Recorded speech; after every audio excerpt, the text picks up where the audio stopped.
Hello and welcome back. I thought today I would bring you along on day 10 of my 100-day painting challenge.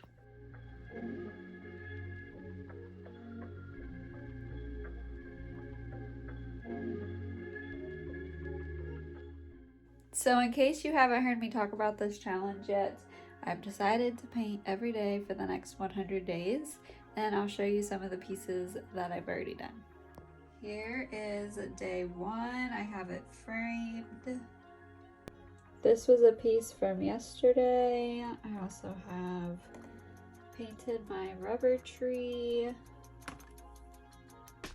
We've also just done a lot of still lifes. So I've done some oranges, apples, pears, a couple cups. So yeah, that's the challenge so far. I have given myself anywhere from 20 to 40 minutes to finish a painting.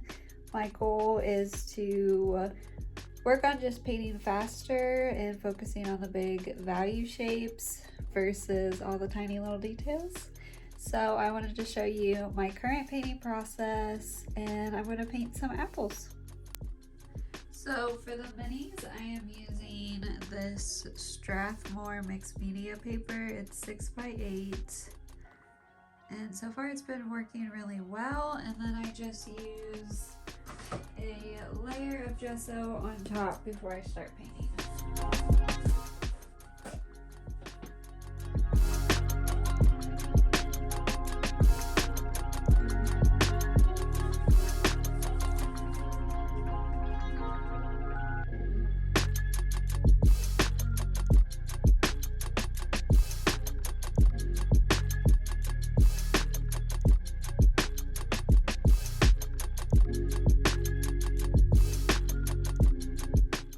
So while that gesso is drying, I went ahead and got my palette all set.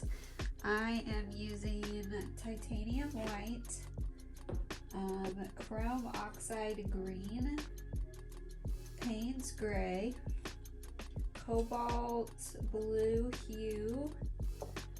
For my underpainting, I'm going to use permanent rose. And I also have a little cadmium yellow light and yellow ochre. Also burnt umber if I need it. So that is my palette. So we're gonna get started with the underpainting.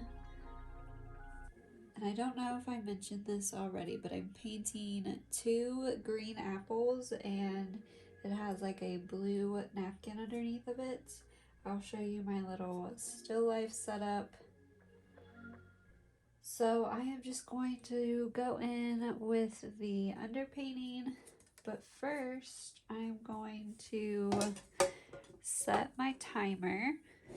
So like I said in the beginning, I have been trying to do these pieces in about 20 to 40 minutes. So I'm setting a timer for 5 minutes. That way I can work on the underpainting,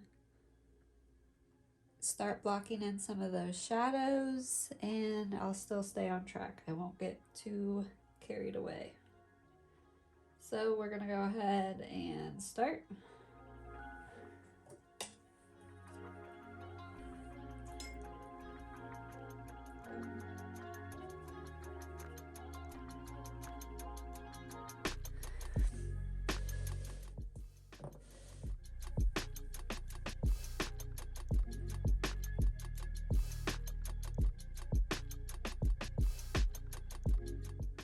So all the other pieces that I've done so far have been vertical, but I think this layout is going to work really well as a horizontal. So I am just going to start by kind of figuring out where I want these apples. And nothing has to be set in stone here. This is just very, very loose. Kind of just blocking in those shapes. And I am working from a photo just because with filming it's easier than working from life. But I do have the still life set up behind me if I need to look over.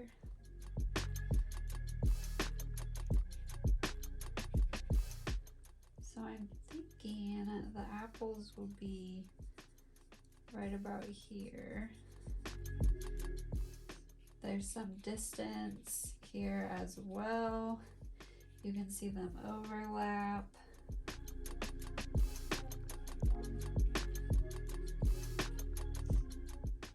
There'll be a nice shadow back here. Under here, there's another shadow. We have a shadow here, and then we also have this napkin.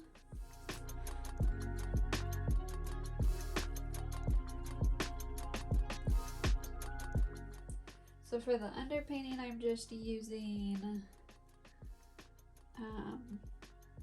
paint thinner to thin the paint so it'll dry quicker, but also working on this paper, even though it's gessoed, it still dries fairly quick. So I'm just working on figuring out the angle of that napkin, and I think it's going to run off the page, which I wasn't intending at first, but I think that'll be all right. And it is a striped napkin, so I'm gonna go ahead and start putting in those lines. There's a bit of a curve, so I want to make sure I'm catching that.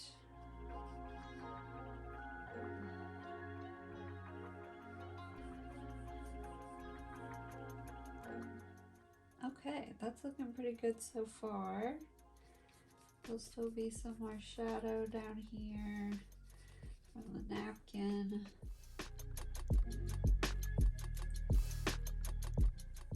And this whole section's gonna be darker. Over here will be a shadow.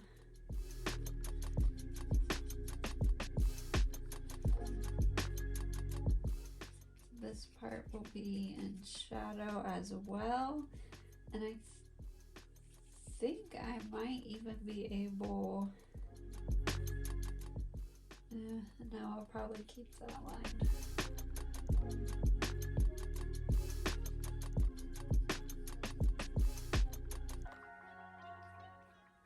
So I think the focal point is going to be where these two apples meet.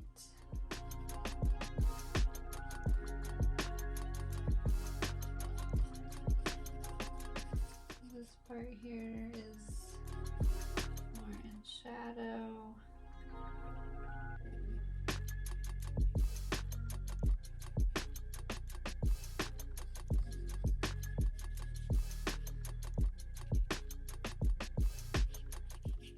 Okay, so that is 5 minutes.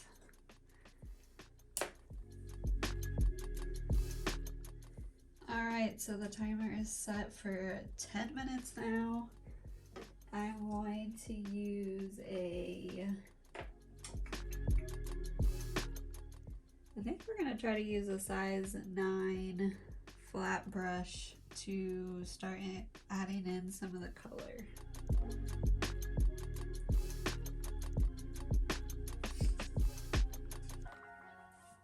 Lately I've been using Payne's Gray as a dark blue, and I really like how that is turning out.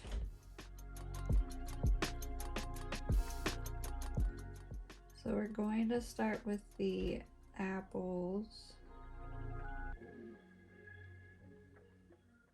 using that chrome oxide green, a little bit of cobalt blue, and some Payne's gray.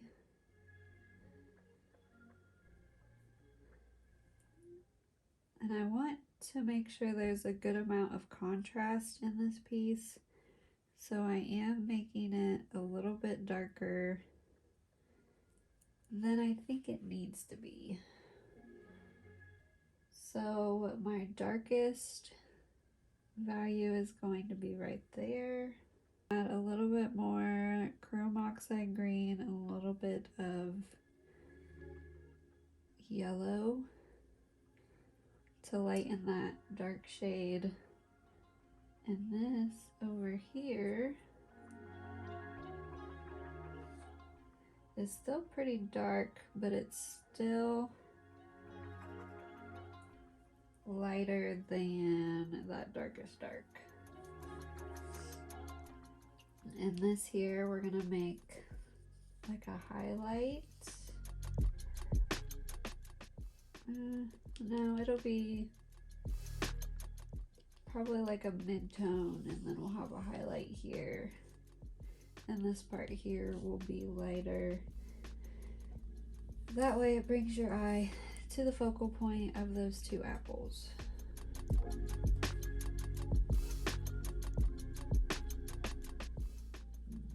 Again, we're just lightening that dark green again.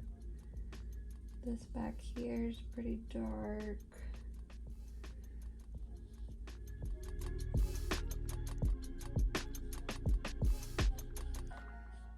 And a little bit of the pink is coming through, but that's okay.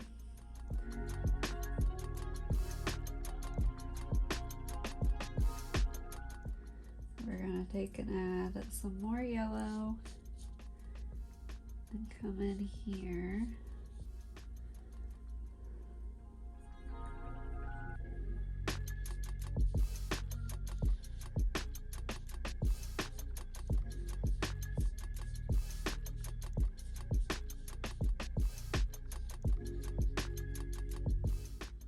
I'm actually going to mix a little bit of blue and a little bit of yellow to make my own green. And we're gonna add it here. Because this part of the apple has more of a blue tone to it. Same with up top here.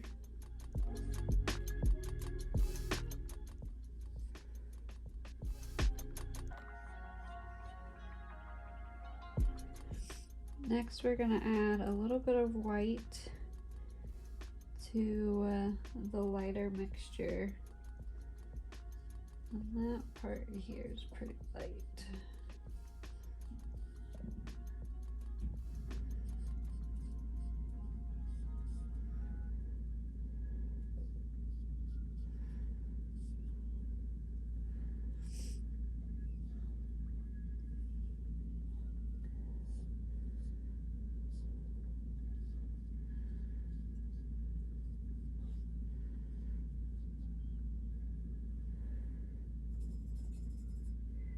Again, I'm still not trying to get too caught up on all the details because I can go back in and add those in.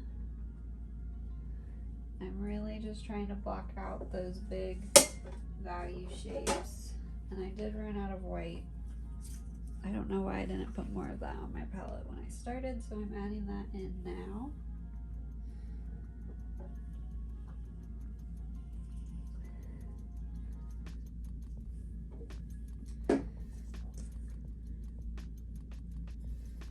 And that hole here is going to be more of a yellow green. So we're gonna mix up some more yellow, add a touch of white, and we're just going to fill this area in.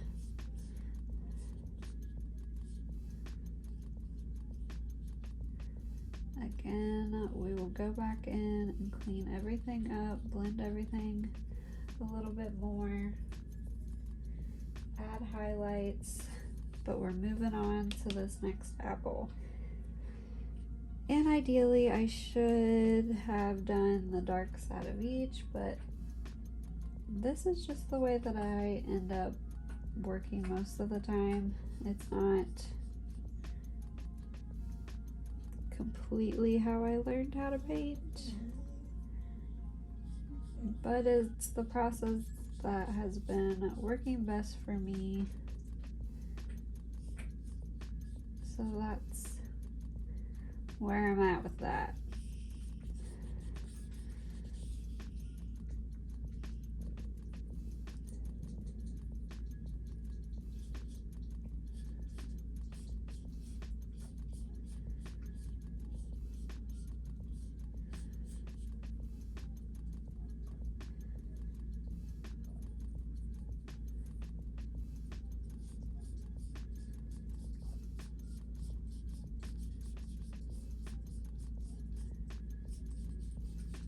I haven't painted a lot of apples yet, so I'm still trying to nail down that shape.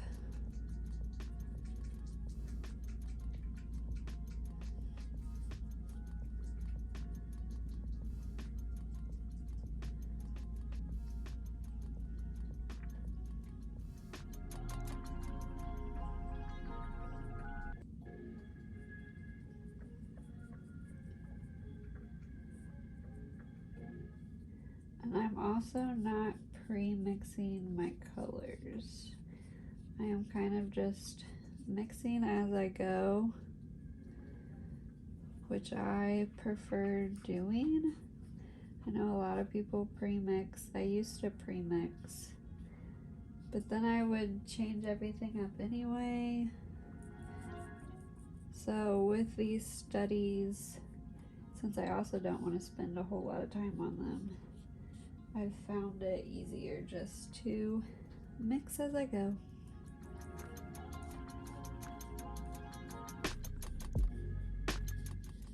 And I also just keep reminding myself they are studies, so they don't need to be perfect. If I want to experiment with a color and try things out a little bit differently, then now's the time to do it, because it doesn't need to be perfect. If it doesn't turn out, then it doesn't turn out. For this napkin, I'm mixing cobalt blues, some Payne's gray. I think we're gonna keep it pretty dark to help add some of that contrast.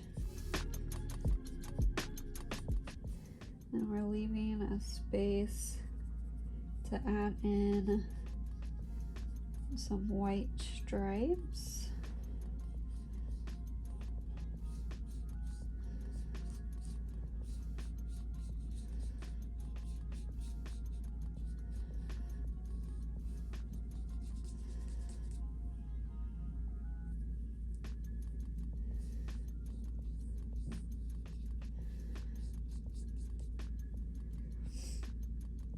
Under this apple, there's gonna be more shadow, so I want to make sure I'm still including that in the details.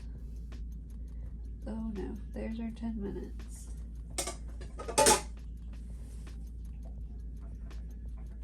So we've been painting for 15 minutes now. On camera, that's looking very dark. It's really not that dark, but that's the lighting. Okay, so we're gonna go for another 10 minutes, finish blocking out the rest of the color, and then I'll do a final 5 minutes of the final details.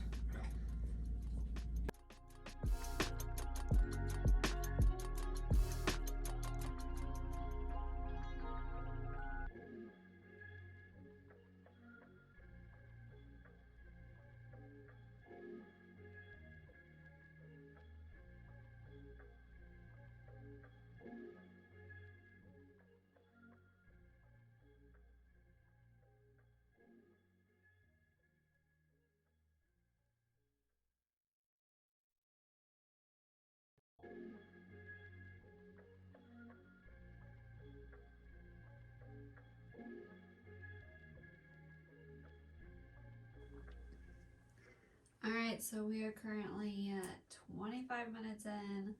The whole paper is covered in paint. I think I'm going to do 5 minutes to work a little bit more on the apples, and then if I need another 5 minutes, we will do that. So here we go.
Alright, so that wraps up, let's see, we did 35 minutes. So I will show you the final painting.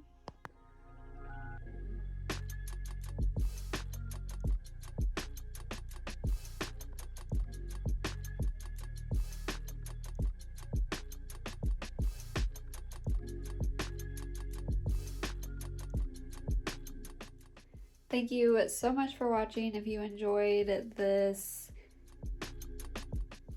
I wouldn't call it a tutorial, but if you enjoy seeing my process and enjoy hearing me talk about how I am painting, then be sure to leave me a thumbs up down below so I know to film more of these videos. And that is it for today. I hope you have a great rest of your day, and I'll see you next time. Bye.